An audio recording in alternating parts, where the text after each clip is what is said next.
Hola a todos y bienvenidos a este vídeo en el que os voy a explicar todo lo que suelo instalar yo en una instalación limpia de Ubuntu para poder empezar con el desarrollo web. Pero primero vamos a cubrir algunos puntos y vamos a aclarar algunas dudas. Normalmente, y sobre todo de la gente que está empezando con el desarrollo web, recibimos mensajes tanto por Twitter como en nuestro email en el que nos pedís si podemos hacer el mismo contenido pero utilizando máquinas con Windows. Y aquí lo que os solemos contestar y lo que os recomendamos es que si os vais a dedicar al desarrollo web, es que intentéis utilizar un sistema operativo o una distribución que sea lo más parecida a lo que vais a utilizar en producción. Y a día de hoy, más del 95% de las aplicaciones web que vais a ejecutar se van a hacer sobre servidores que ejecutan Ubuntu. Aquí tengo algunos ejemplos. Si vamos por ejemplo a Gessner, que es un proveedor de cloud, y le doy a añadir servidor, veis que puedo elegir la ubicación y después el tipo de imagen que quiero ejecutar. Y como veis, la que selecciona predeterminada es Ubuntu y además es la versión LTS, que son las siglas de Long Term Support. Las distribuciones LTS de Ubuntu salen cada 2 años en el mes de abril. Por lo tanto, este 2004, lo voy a hacer más grande, se refiere al 2020 y al mes de abril. La siguiente LTS será 2204, que saldrá en abril del 2022 y así sucesivamente 2024, 2026, 2028, etc. Si venimos por ejemplo a DigitalOcean, que es otro proveedor de cloud, y venimos aquí a Create Droplet, que es el nombre que le dan a sus servidores, si os fijáis aquí en la distribución, también aparece por defecto la LTS de Ubuntu. Entonces, lo que nosotros os recomendamos es que os instaléis, aunque sea en una partición, si tenéis Windows en vuestro equipo, que os instaléis una partición con una versión LTS de Ubuntu, que en este caso es la 2004. Y aquí os vais a encontrar un gran debate, sobre todo cuando habléis con otros compañeros y gente de otras empresas, y es qué distribución utilizar. Encontraréis a gente que utiliza Ubuntu, encontraréis a gente que utiliza Debian, Fedora e incluso otros que son más arriesgados que utilizan Arch Linux. Yo por mi experiencia os recomiendo el LTS de Ubuntu porque es la versión con una comunidad más grande, la que más soporte tiene y la más estable a la hora de ejecutar librerías o paquetes de terceros. Por lo tanto, lo que os va a permitir Ubuntu es dedicaros única y exclusivamente a lo que es vuestro trabajo, que es el desarrollo web. En otras distribuciones como Arch Linux veréis comentarios de que es muy potente, es increíblemente personalizable y demás. Pero claro, os vais a encontrar con el problema de que si queréis instalar cualquier herramienta como puede ser Docker o Docker Compose o cualquier editor de texto, vais a ver que os van a dar muchos problemas y vais a tener que estar buscando constantemente documentación en la que os indique los pasos que tenéis que seguir para instalarlo. Eso no pasa con Ubuntu porque la mayoría de aplicaciones y paquetes que vais a utilizar se hacen a través de su gestor de paquetes, que es apt, y si no, simplemente poniendo en Google cómo instalar el nombre de la aplicación que queráis en Ubuntu, os van a aparecer un montón de guías súper fáciles. Dicho esto, yo me he creado aquí una máquina virtual con una instalación limpia de Ubuntu 20.04. Y entonces vamos a ir explicando paso a paso qué es lo que instalo yo para poder trabajar y hacer, por ejemplo, los vídeos y tutoriales que subimos a nuestro canal de YouTube. Entonces, lo primero que voy a hacer es abrir aquí una terminal, la terminal por defecto. Le voy a dar un tamaño más grande de letra por si estáis viendo este vídeo desde un móvil, que podéis verlo bien. Le voy a poner default, por ejemplo, y aquí en texto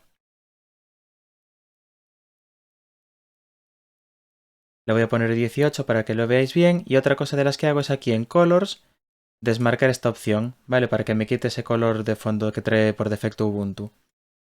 Entonces, otra cosa que podéis hacer es darle aquí a añadir a favoritos, para que os lo añada aquí. Y permanezca aunque lo cerréis, y esto lo podemos quitar. Una vez instaláis Ubuntu, si no sabéis cómo se hace, buscadlo en YouTube porque vais a encontrar un millón de vídeos de gente explicando cómo hacerlo, incluso teniendo Windows y Linux o teniendo distintas distribuciones de Linux en el mismo ordenador, etc.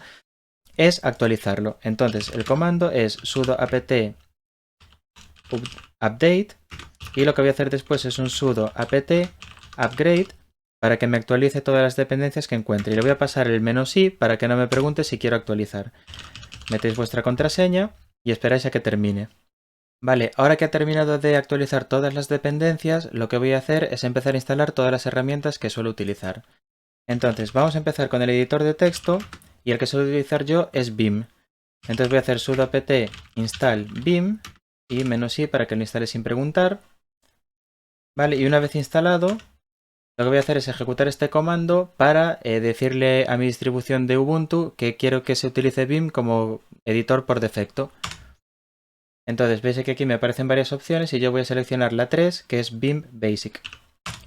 Con esto lo que he hecho es que cada vez que abro un archivo de texto en la terminal lo haga con Vim y no con Nano, que es el editor que trae por defecto. Lo siguiente que vamos a instalar es ZSH, que es la terminal que suelo utilizar yo en mi día a día. Si venimos aquí a nuestro navegador, yo tengo aquí esta dirección que es cómo instalar onMyZSH en Ubuntu. Y como podéis ver es lo que os comentaba con anterioridad.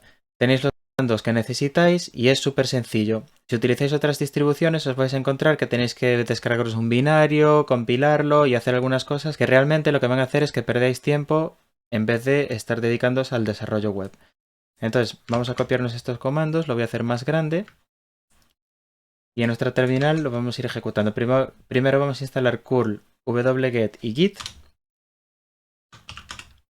Y vamos a seguir ejecutando estos comandos. No os preocupéis porque os voy a dejar todos estos enlaces en la descripción del vídeo. Entonces nos vamos a copiar este comando de aquí.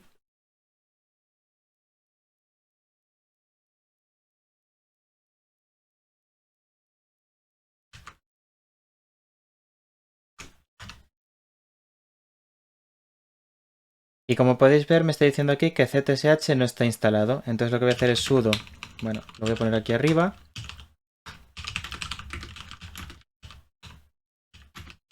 Voy a instalar primero ZSH, que es la terminal. Y a continuación voy a ejecutar este comando que es el script para instalarlo. Vale, ZSH es la terminal y onMyZSH es como una especie de distribución que utilizo yo de esa terminal. Me dice si quiero ponerla como terminal por defecto, le doy así. Me pide la contraseña y ya estaría instalada. Vale, entonces esto tiene algunas ventajas ya de entrada, que si yo por ejemplo ahora estoy en mi directorio home, como podéis ver, yo puedo crear aquí projects. Voy a entrar y voy a hacer por ejemplo mkdir test. Voy a entrar dentro de test y hacer un git init. Vale, como veis por defecto me ha creado un repositorio de git y aquí como podéis ver estoy en la rama master. Entonces, lo bueno de utilizar esta terminal es que tiene información muy útil sobre Git. Ahora veremos cómo configurarla más en profundidad. Entonces, el fichero de configuración está situado en nuestro home. Voy a ir atrás, aquí. Aquí en nuestro fichero home tenéis aquí un archivo que es .zshrc, que sería como el bash rc de la terminal por defecto de Linux. Entonces, si yo ahora hago vim zshrc, este es el fichero de configuración de mi terminal. Vale, entonces aquí podéis poner variables de entorno, exportar variables, crear alias y demás. Entonces, lo primero que voy a hacer yo aquí es cambiar este Robbie Russell, que es el tema que viene por defecto, y voy a cambiarlo por Agnoster, que es el que suelo utilizar yo. Y voy a añadir aquí un alias para que veáis cómo funciona. Yo, por ejemplo, aquí puedo poner alias git s y esto va a ser igual a git status.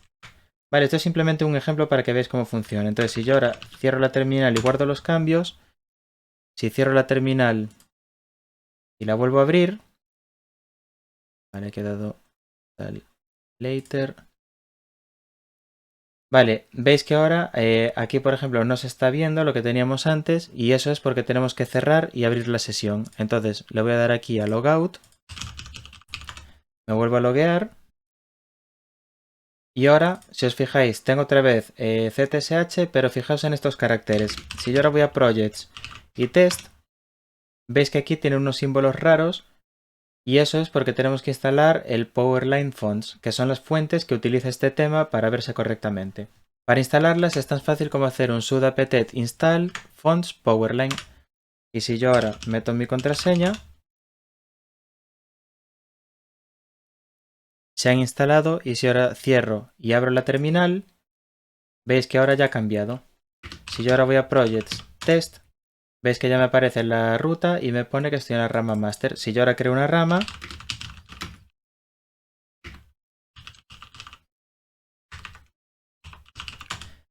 veis que ya me he cambiado esa rama. Vale, entonces yo suelo utilizarla así porque es bastante intuitiva para saber en qué rama estáis de vuestros proyectos. Lo siguiente es instalar Docker.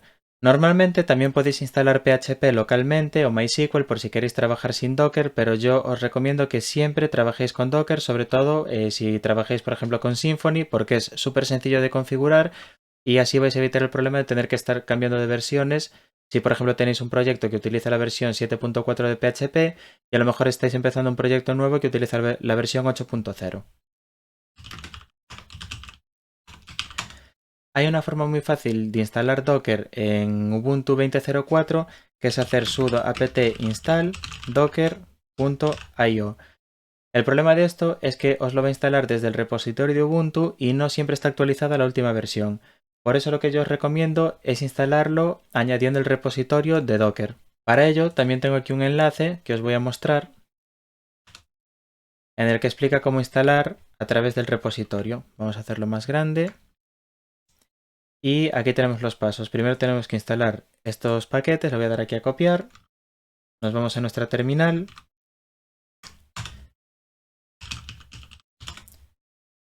Vale, instalamos estos paquetes. Voy a añadir la key. Vale, me he dado un OK. Y ahora tenemos que instalar aquí la versión de Docker para Ubuntu Focal, que es esta distribución, la 20.04. Aquí, si estáis utilizando, por ejemplo, la 18.04 o en el futuro utilizáis la nueva versión, la 22.04, por ejemplo, esto de aquí cambiaría. Yo lo voy a dejar así. Y ahora, bueno, podemos ejecutar este comando para ver esta información, ¿vale? De las versiones que hay. Y lo que vamos a hacer ahora es el sudo apt install dockerce.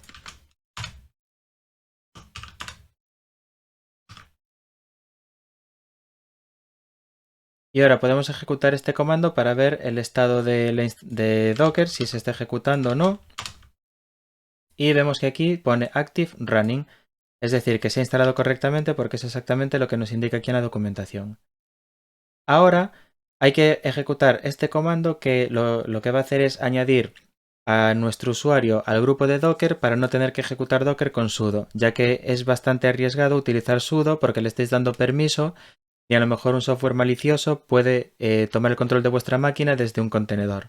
No es algo que se suele dar habitualmente, pero sobre todo en entornos de producción es recomendable nunca ejecutar Docker con sudo. Entonces aquí lo que hay que hacer es utilizar este usermod -ag docker, que es el nombre del grupo, y Juan, que es mi nombre de usuario. Como podéis ver aquí, es mi nombre de usuario. Vosotros poned el vuestro. Y con esto lo que voy a hacer es añadir a Juan al grupo de Docker. Eso lo podéis ver si hacemos ahora, por ejemplo, cat de /etc group. Vais a ver aquí el listado de grupos y los usuarios que tiene. Entonces, si venimos aquí, veis que el grupo Docker tiene el ID 997 y Juan pertenece a ese grupo. Por lo tanto, ahora no necesito utilizar sudo para ejecutar Docker. Podemos hacer docker -v para ver la versión y veis que tenemos la 20.10.8 y el build. Y lo mismo pasa para Docker Compose. Para los que ya seáis asiduos a nuestro canal, sabréis que utilizamos Docker Compose para construir nuestras estructuras de contenedores en nuestros proyectos y por lo tanto lo necesitamos aparte de Docker. Docker sería como el motor de que ejecuta y Docker Compose es como una aplicación que utiliza Docker para crear vuestros servicios y demás. También podéis hacer sudo apt install docker compose, pero esto lo que va a hacer es instalaros una versión que no está actualizada. Si yo ahora le doy aquí a instalar, veréis que si hago un docker compose -v, tengo la versión 1.25 y me pone build unknown. Pero si vamos aquí a internet y vamos a la página oficial de Docker Compose, hacemos clic aquí en Linux para instalarlo en Linux y vais a ver que aquí va por la versión 1.29.2. Por lo tanto, os recomiendo que lo instaléis a través de sus propias instrucciones. Entonces lo que voy a hacer es eliminar este que he instalado.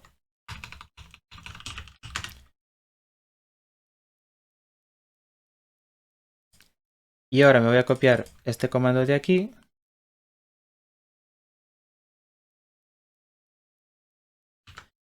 que lo que va a hacer es instalármelo desde su propio repositorio. Y me va a instalar la última versión. Si yo ahora hago docker compose -v, bueno, me da un error de permisos porque no he terminado. Hay que darle aquí permisos. Y ahora si hago docker compose -v, veis que tengo la versión 1.29.2 y tenemos aquí el número de la build. Entonces, al igual que Docker, es recomendable hacerlo desde su repositorio y no desde el repositorio de Ubuntu. Ahora, para que tanto Docker como Docker Compose funcionen, tenemos que reiniciar el equipo. Así que lo voy a reiniciar y nos vemos ahora en un segundo. Vale, ya he reiniciado el equipo. Y ahora otra cosa que voy a instalar y que también es muy útil, sobre todo si hacéis nuestros vídeos y tutoriales, es instalar Make. Esto lo que hace es que nosotros podemos ejecutar archivos Makefile para darle instrucciones, por ejemplo, a Docker Compose sin necesidad de escribir todos los comandos. Entonces voy a hacer aquí sudo apt install make. Vale, pone que ya está instalado y entonces si yo ahora hago make, veis que me pone no target, pero está intentando ejecutarlo, es decir que está correcto. Y ya quedan pocas cosas. Lo que voy a hacer ahora es instalar Visual Studio Code. Así que me voy a venir aquí y poner VS Code. Y vais a ver aquí en Download algo de lo que os decía anteriormente. Si os fijáis aquí, tenemos Linux, lo voy a hacer grande. Y tenemos el .dev, que es para Debian y Ubuntu. Y luego tenemos el .rpm, que es para Red Hat, Fedora o SUSE. Entonces imaginaos que tenéis instalado un Arch Linux. El problema que tenéis es que no vais a poder utilizar ninguna de estas opciones, que es la más rápida, sino que vais a tener que descargaros el código fuente y compilarlo en vuestro equipo. Entonces yo como estoy utilizando Ubuntu le voy a dar aquí al .dev. Y esto lo que va a hacer es descargarme un archivo. Vale, .dev. Si yo ahora hago doble clic es como un instalador normal de Windows. Me va a abrir el gestor de aplicaciones. Le doy a install. Meto la contraseña. Y ya estaría instalado. ¿Veis? Es así de simple. Si yo ahora hago VS aquí, ya me va a aparecer el icono. Y como podéis ver, ya lo tengo instalado. Entonces, ¿cómo suelo configurar Visual Studio Code? Vale, para esto tenemos un vídeo en nuestro canal en el que explico paso a paso cómo instalar todas las extensiones que necesitamos para trabajar con Visual Studio Code y PHP. Vale, aquí tenéis el vídeo y si os fijáis está dividido en secciones en las que veréis cada una de las extensiones y plugins que utilizamos. Yo voy a utilizar un poco de magia negra aquí y lo que voy a hacer es venirme a preferencias, darle a habilitar la sincronización, voy a iniciar sesión con mi cuenta de GitHub, voy a meter el código del Authenticator.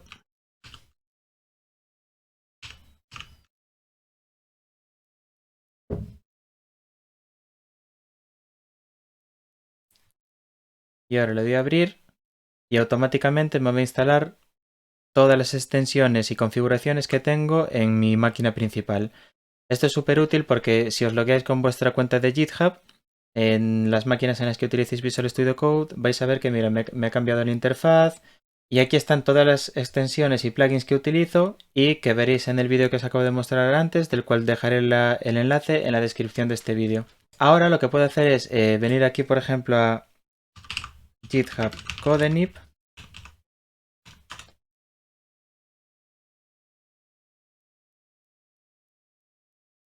Vale, podemos venir aquí a nuestro GitHub y buscar cualquier repositorio. Voy a buscar, por ejemplo, este de Codenip.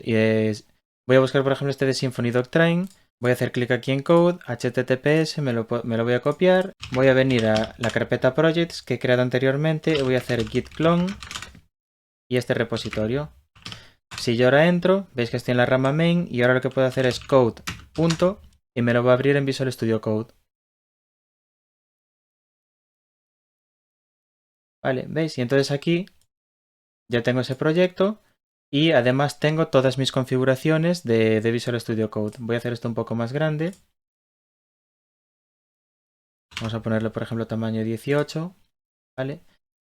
Y aquí estaría ese proyecto. y ya estaríamos listos para trabajar. Yo ahora lo que puedo hacer aquí es un make start. Y como veis ya está obteniendo la imagen de PHP 806, porque es justo lo que tenemos aquí. Tenemos ese fichero makefile, que por eso instalamos make, y con el make start lo que va a hacer es prepararme toda la estructura con los contenedores y todo lo que necesito y que están definidos en este Docker Compose. Tenéis una serie tanto de Docker como de Symfony y Docker, por si tenéis dudas sobre esto, para que podáis echarle un vistazo y ver qué es lo que ocurre en este tipo de archivos. Vale, mientras instala todo, voy a instalar las dos últimas herramientas que suelo utilizar yo en mi día a día y que son para trabajar con los contenedores de Docker. Por una parte está una herramienta que se llama Dry, que podéis buscar Moncho Dry, y lo que es esto es básicamente un gestor para todos vuestros servicios con Docker, pero a través de la terminal. Si venimos aquí abajo vamos a ver cómo se instala y tenemos aquí este comando de curl que lo voy a pegar aquí en la terminal. Esto lo va a instalar y ahora le vamos a dar permisos de ejecución. Y esto lo que va a hacer, veis que esto se está ejecutando y entonces si yo ahora hago aquí dry, aquí lo que va a hacer es mostrarme los contenedores, imágenes y toda la información que me puede resultar útil sobre Docker. Ahora de momento vamos a esperar a que termine y vamos a instalar la última de las herramientas que utilizo, que es ctop. Ctop es básicamente como el comando top de Linux, que es para ver los procesos que tenemos ejecutándose, cuánta CPU, memoria y demás están utilizando, pero para nuestros contenedores. Y esto es súper útil, sobre todo si estáis trabajando en una aplicación y veis que, por ejemplo, va lenta, podéis ver en un vistazo cuál es el contenedor que está dando ese problema, si es el que ejecuta nuestro código o si es la base de datos, por ejemplo. Por lo tanto, vamos a venir aquí y vamos a venir a la instalación y yo suelo utilizar esta, la genérica de Linux. Entonces me voy a copiar esta línea de aquí. Vale, esto lo ejecuta y ahora le vamos a dar los permisos de ejecución. Vale, vamos a ver cómo va esto. Vale, está descargando aquí la imagen de Nginx. Ahora va a descargar la de MySQL, ya que este proyecto de Symfony Doctrine tiene 3 contenedores.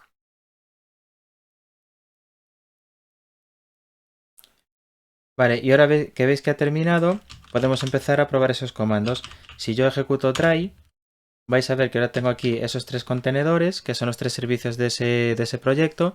Tenemos el backend, la web y la base de datos, y yo ahora puedo hacer clic en uno de ellos y puedo inspeccionarlo, puedo eliminar el contenedor. Veis, aquí tengo toda la información útil. Y también podéis ver otro tipo de cosas como pueden ser las imágenes, las redes. Veis que aquí se ha creado una red que tiene esos 3 contenedores. ¿Vale? Y bueno, tenéis un montón de información útil para trabajar con Docker. Y después tenemos el ctop, que como os comenté, lo que os va a dar es información sobre los contenedores que se están ejecutando y el consumo de CPU y de memoria de esos contenedores. Entonces, si por ejemplo vosotros estáis haciendo un procesamiento de datos bastante intenso, aquí podéis ver la CPU y la memoria que se está utilizando en vuestros contenedores para ajustarlo y mejorar el rendimiento. Y esto es todo lo que os quería mostrar en este vídeo, y como os dije al principio, sobre todo los que estáis empezando a programar y estáis haciéndolo con Windows, os recomiendo que invirtáis tiempo en instalaros una distribución de Linux, en este caso Ubuntu porque es la más fácil de utilizar, y que le dediquéis tiempo a ver cómo se trabaja, cómo se copian ficheros, cómo se configuran y demás, porque a la larga eso va a ser una ventaja, sobre todo si vais a desarrollar aplicaciones que se van a ejecutar en servidores que tengan este mismo sistema operativo. Así que nos vemos en el siguiente vídeo.